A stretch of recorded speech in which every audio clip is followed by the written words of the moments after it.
ಎಲ್ರಿಗೂ ನಮಸ್ಕಾರ. ಮೊದಲನೇದಾಗಿ ನಿಮ್ಮೆಲ್ಲರೂ ಆಶೀರ್ವಾದ ಎಕ್ಕ ಚಿತ್ರ ಹಾಗೂ ಇಡೀ ಚಿತ್ರತಂಡದ ಮೇಲೆ ಇರಲಿ ಅಂತ ನಾನು ಕೇಳ್ಕೊತೀನಿ.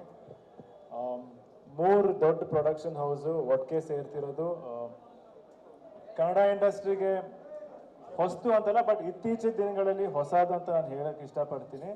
ಆ್ಯಂಡ್ ಇದೇ ಥರ ಬೆಳವಣಿಗೆ ಇನ್ನು ಮುಂದೆ ಆಗಲಿ. ಇದು ಮುಂದೆ ತುಂಬ ಹೊಸ ಕೊಲಾಬ್ರೇಷನ್ಸ್ಗೆ ಒಂದು ಅವಕಾಶ ಕೊಡಲಿ ಅಂತ ಆಸೆ ಪಡ್ತೀನಿ. ಏನಂದರೆ ಇಂಡಸ್ಟ್ರಿ ಅಂದಮೇಲೆ ಎಲ್ಲರೂ ಒಟ್ಟಿಗೆ ಇರಬೇಕು. ನಾವು ಜೊತೆಗೆ ಸೇರ್ಕೊಂಡು ಸಿನಿಮಾ ಮಾಡಿದಾಗ ಆ ಸಿನಿಮಾಗಿರೋ ತಾಕತ್ತು ಶಕ್ತಿ ಇನ್ನೂ ದೊಡ್ಡ ಮಟ್ಟಕ್ಕೆ ಬೆಳೆಯುತ್ತೆ ಅನ್ನೋ ನಂದು ಆಸೆ ಹಾಗೂ ಆಕಾಂಕ್ಷೆ. ಅದೇ ಥರ ಇವಾಗ ತುಂಬ ದೊಡ್ಡ ಟೀಮು, ಚರಣ್ ಸರ್ ಆಗಿರಲಿ, ಸತ್ಯ ಆಗಲಿ ಸರ್ ಅಂತೂ ನಾನು ಚಿಕ್ಕ ವಯಸ್ಸಿದ್ದಾಗ ಜಾಕಿ ಸಿನಿಮಾ ಅದಕ್ಕೆ ಮುಂಚೆಯಿಂದ ಎಲ್ಲ ಸಿನಿಮಾನು ನೋಡ್ಕೊಂಡ್ಬಂದು ಅವ್ರ ಜೊತೆ ಟ್ರಾವೆಲ್ ಮಾಡ್ಕೊಂಡ್ಬಂದು ಇವತ್ತು ಅವ್ರ ಜೊತೆ ಕೆಲಸ ಮಾಡ್ತಿರೋದು ತುಂಬ ಖುಷಿ ಆಗುತ್ತೆ. ಕಲಿಯೋಕ್ಕೆ ಭಾಳ ಅವಕಾಶ ಇದೆ. ಆ್ಯಂಡ್ ಚರಣ್ ಸರ್ ಅವ್ರ ಮ್ಯೂಸಿಕ್ ಅಂತೂ ಮೊದಲಿಂದ ತುಂಬ ಇಷ್ಟ. ಟಗರು ಸಿನಿಮಾ ಅಂತೂ ಅವಾಗ ಕೇಳ್ದಾಗಿಂದ ಪ್ರತಿಯೊಬ್ಬರಿಗೂ ಆ ಟಗರು ಸಾಂಗ್ ಅಂತೂ ಇವಾಗ ನೆನಪಾದ್ರೂ ಒಂಥರ ಮೈಕೆಲ್ಲ ಈಗಲೇ ಡ್ಯಾನ್ಸ್ ಮಾಡ್ಬೇಕು ಅನ್ಸುತ್ತೆ. ಸೊ ಅದೇ ಥರ ಒಂದು ಸೂಪರ್ ಆಗಿರೋ ಒಂದು ಸಾಂಗ್ ನಮ್ಮ ಚಿತ್ರಕ್ಕೂ ಬರ್ತಾ ಇದೆ. ಆ್ಯಂಡ್ ಸುಮಾರು ಸಾಂಗ್ಸ್ ಇದೆ.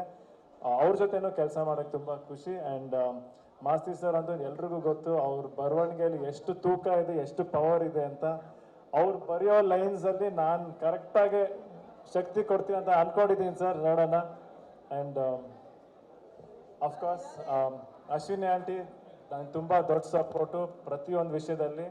ಆ್ಯಂಡ್ ನಮ್ಮ ಹೋಮ್ ಬ್ಯಾನರಲ್ಲಿ ಸಿನಿಮಾ ಬರ್ತಿರೋದು ನನಗೆ ತುಂಬ ಖುಷಿ ಆಗುತ್ತೆ. ಜೊತೆಗೆ ಜಯಣ್ಣ ಕಂಬೈನ್ಸ್ ಆ್ಯಂಡ್ KRG ಒಟ್ಟಿಗೆ ಸೇರ್ತಿ ಅಂದರೆ ಎಲ್ಲರೂ ನಮ್ಮ ಮನೆಯವ್ರ ಥರನೇ ಒಂದೇ ಬಿಲ್ಡಿಂಗಲ್ಲಿ ಇರೋದು. ಇನ್ಫ್ಯಾಕ್ಟ್ ಸೊ ಒಂದೇ ಬಿಲ್ಡಿಂಗಲ್ಲಿ ಸುಮಾರು ವರ್ಷ ಒಟ್ಟಿಗೆ ಇದ್ದು ಪ್ರತಿಯೊಂದು ಪ್ರೊಡಕ್ಷನ್ ಹೌಸಲ್ಲೂ ಒಂದು ಸ್ಟ್ರೆಂತ್ ಅಂತ ನಾನು ಹೇಳೋಕ್ಕೆ ಇಷ್ಟಪಡ್ತೀನಿ.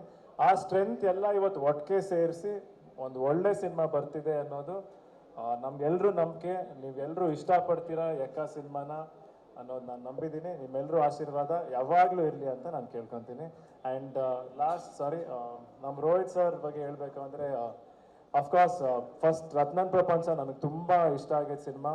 ಆ್ಯಂಡ್ ಅವ್ರು ತೆಗಿಯೋ ಸ್ಟೈಲ್ ಆಗಲಿ, ಅವ್ರು ಸಿನಿಮಾ ಮಾಡೋ ಸ್ಟೈಲ್ ಆಗಲಿ ನನಗೆ ಭಾಳ ಇಷ್ಟ. ಆ್ಯಂಡ್ ಈ ಫಿಲಿಮಲ್ಲಿ ಇನ್ಫ್ಯಾಕ್ಟ್ ತುಂಬ ಚೆನ್ನಾಗಿ ಬಂದಿದೆ ಕತೆ, ತುಂಬ ವೇರಿಯೇಷನ್ಸ್ ಇದೆ.